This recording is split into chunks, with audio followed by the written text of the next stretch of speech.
American മുൻനിര പത്രം New York times ഒന്നാം പേജിൽ വലിയ വാർത്തയായി മോദിയെയും RSSനെയും നിശിതമായി വിമർശിച്ചുകൊണ്ട് കൊടുത്ത വാർത്ത ഇന്ന് ലോകമൊട്ടാകെ ചർച്ച ചെയ്യുകയാണ്. ഇന്ത്യയുടെ ആഭ്യന്തര പ്രശ്നമാണ് എന്നിരിക്കലും ഇന്ന് ആഗോളതലത്തിൽ ഇന്ത്യയുടെ നില പരിങ്ങലിൽ ആണ് എന്ന് തന്നെയാണ് ഇത്തരം വാർത്തകൾ വിദേശ രാജ്യങ്ങളിൽ പൊട്ടിപ്പുറപ്പെടുന്നതിൽ നിന്നും നമുക്ക് മനസ്സിലാവേണ്ടത്. ഇന്ത്യ രാജ്യത്തിൻ്റെ നേതൃത്വം നെഹ്റുവിൽ തുടങ്ങി നരേന്ദ്രമോദിയിൽ എത്തി നിൽക്കുമ്പോൾ ഏറെ സങ്കീർണമായ അവസ്ഥയിലൂടെയാണ് രാജ്യം കടന്നു പോകുന്നത് എന്നാണ് രാജ്യത്തെ തലമുതിർന്ന രാഷ്ട്രീയ നിരീക്ഷകർ പറയുന്നത്. ജനാധിപത്യത്തിൻ്റെ ഏറ്റവും സമ്പൂർണമായ പ്രക്രിയ ഏറ്റവും വിജയകരമായി നടപ്പിലാക്കിയ ഇന്ത്യയുടെ ഖാദി ലോകത്ത് തന്നെ ഏറെ പ്രശംസയോടെ ചർച്ച ചെയ്ത കാലഘട്ടമുണ്ടായിരുന്നു. അതുകൊണ്ട് തന്നെ ലോകം ആരാധിക്കുന്ന മഹാരഥന്മാരുടെ പട്ടികയിൽ രാജ്യം ഭരിച്ച പ്രധാനമന്ത്രിമാർക്ക് വളരെയേറെ സ്ഥാനം ഉണ്ടായിരുന്നു.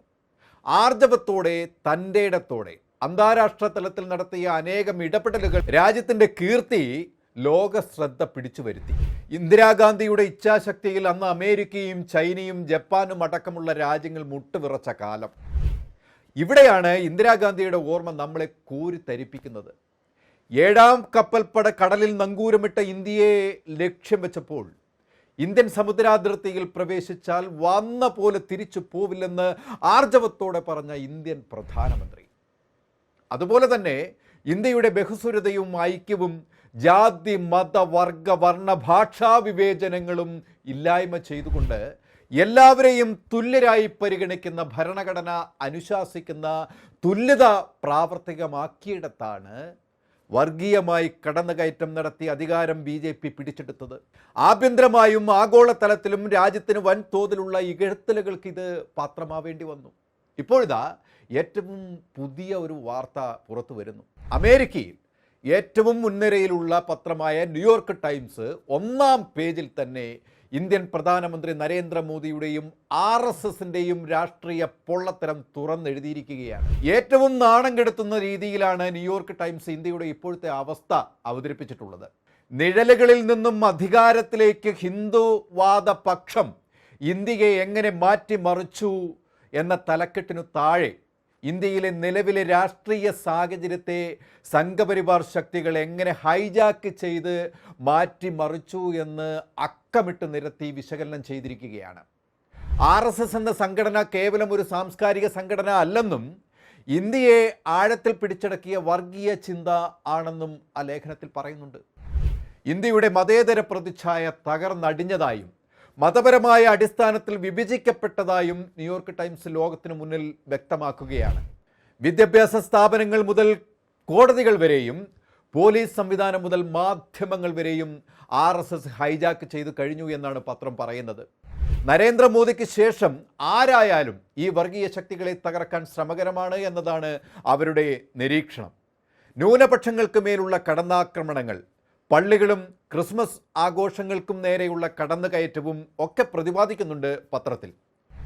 ഉത്തർപ്രദേശ് മുഖ്യമന്ത്രി യോഗി ആദിത്യനാഥിനെയും കടുത്ത ഭാഷയിൽ തന്നെ വിമർശിക്കുന്നുണ്ട്.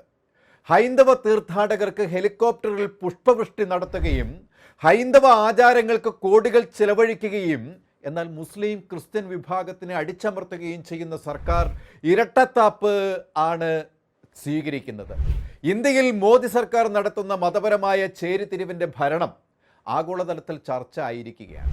ഇന്ത്യയിൽ നിലനിന്നിരുന്ന മുഗൾ ചരിത്രവും കോൺഗ്രസ് ചരിത്രവും വായിച്ചു കളഞ്ഞുകൊണ്ട് അവിടെ സംഘപരിവാർ RSS ചരിത്രം തിരികെ കയറ്റുന്ന നടപടികളെയും പത്രം നിശിതമായി വിമർശിക്കുന്നുണ്ട്. ലോകത്തിന് മുന്നിൽ ഇന്ത്യയെ നാണം കെടുത്തുന്ന തരത്തിലേക്ക് രാജ്യത്തെ മാറ്റിയ അവസ്ഥ രാജ്യം ഭരിക്കുന്ന പാർട്ടി തന്നെ വരുത്തി തീർക്കുമ്പോൾ തല ഉയർത്താൻ കഴിയാതെ രാജ്യം മാറുകയാണ്. മോദിയുടെ ഭരണത്തിൽ ഇന്ത്യക്ക് കിട്ടുന്ന പ്രഹരമാണ് ഇതൊക്കെ. ലോക വാണിജ്യ ബന്ധത്തിനും നയതന്ത്രത്തിനുമൊക്കെ വിള്ളൽ സൃഷ്ടിക്കാൻ മോദിയുടെ ഭരണം കൊണ്ട് കഴിഞ്ഞു എന്ന് വേണം കരുതാൻ.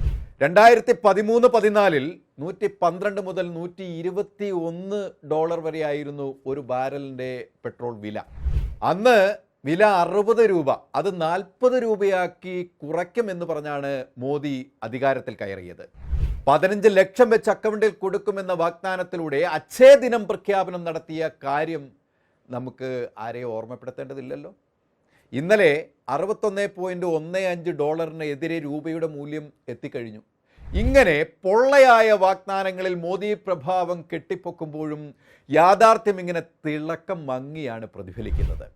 ഇന്ത്യയിൽ ഒരു പത്രക്കാരുടെ മുന്നിലും പ്രത്യക്ഷപ്പെടാത്ത മോദി അന്ന് അമേരിക്കയിൽ പോയി മേനി നടിച്ച് വിളിച്ച പത്രസമ്മേളനത്തിൽ അമേരിക്കൻ കോടതി അഴിമതിക്കാര്യത്തിൽ ശിക്ഷയ്ക്കായി ലക്ഷ്യം വെച്ച അദാനിയെക്കുറിച്ച് ചോദിച്ചപ്പോൾ ഒരക്ഷരം ഉരിയാടാതെ ഇരുന്ന മോദിയുടെ സുഹൃത്തിനെ രക്ഷിക്കാനുള്ള കൗശലം പക്ഷെ പാളുന്നതും നമ്മൾ കണ്ടു. മോദിയുടെ കഴിവുകേടിനെ തിരിച്ചറിഞ്ഞ ട്രംപ് പിന്നീട് അങ്ങോട്ട് ഇന്ത്യക്ക് നിരന്തരമായ പ്രഹരമേൽപ്പിക്കുകയായിരുന്നു. ഇതാ ഇപ്പോഴും തുടരുകയാണത്. ഇന്ത്യയിലെ തെരഞ്ഞെടുപ്പുകൾക്കായി അമേരിക്കൻ ഫണ്ട് നൽകിയെന്ന വിഷയത്തിൽ ട്രംപ് ഇന്ത്യക്കെതിരെ രംഗത്തെത്തിയിരുന്നു അന്ന്. തുടർന്നാണ് ഇപ്പോൾ ഒരു അമേരിക്കൻ പത്രം ഇന്ത്യയിലെ നാണംകെട്ട അവസ്ഥ തുറന്നെഴുതുന്നത്. 14 പ്രധാനമന്ത്രിമാർ ഇന്ത്യ ഭരിച്ചു. ഒരു പ്രധാനമന്ത്രിയും ഒരു രാജ്യത്തിന് മുന്നിലും ഇങ്ങനെ തല കുനിച്ചിട്ടില്ല.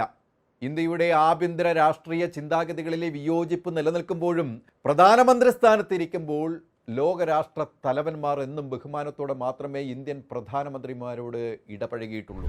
നെഹ്റുവും ഇന്ദിരാഗാന്ധിയും അടക്കമുള്ള പ്രധാനമന്ത്രിമാർ അന്ന് ലോകരാഷ്ട്രങ്ങളായി വളർത്തിയ സൗഹൃദത്തിൻ്റെ ചുവടാണ് മോദി ഇന്ന് അവകാശവാദം ഉയർത്തിപ്പിടിക്കാൻ ശ്രമിക്കുന്നതിനിടയിൽ തകർന്ന് തരിപ്പണമാകുന്നത്. പക്ഷേ ചരിത്രം മായ്ച്ചു കളയുന്ന മോദി ചരിത്ര വഴികളിലൂടെ ഒന്ന് സഞ്ചരിക്കണം. എങ്കിൽ ഇന്ത്യയുടെ ആത്മാവിനെ തിരിച്ചറിയും. പക്ഷേ മോദിക്കതിന് കഴിയില്ല. കാരണം RSSൻ്റെ അജണ്ട നടപ്പിലാക്കാൻ കെട്ടിയെഴുന്നള്ളിച്ചതാണ് മോദിയെ. ഇന്ത്യയുടെ യശസ് ഇനി തിരിച്ചു പിടിക്കാൻ ജനം തീരുമാനിക്കണം. മാറ്റത്തിൻ്റെ പുതിയ ഭരണം ഇന്ത്യയിൽ വരണം. ജനാധിപത്യം, തുല്യത, സ്വാതന്ത്ര്യം എന്നിവയിലൂന്നിയ കോൺഗ്രസ് ഭരണം രാജ്യത്തുയർത്താൻ ജനം ഉണരട്ടെ. കൂടുതൽ വാർത്തകൾക്കും വിശേഷങ്ങൾക്കും ഞങ്ങളുടെ channel like, share and subscribe ചെയ്യുക. കൂടാതെ സബ്സ്ക്രൈബ് ബട്ടണിലെ ബെല്ലൈക്കൺ എനേബിൾ ചെയ്യാനും മറക്കരുത്.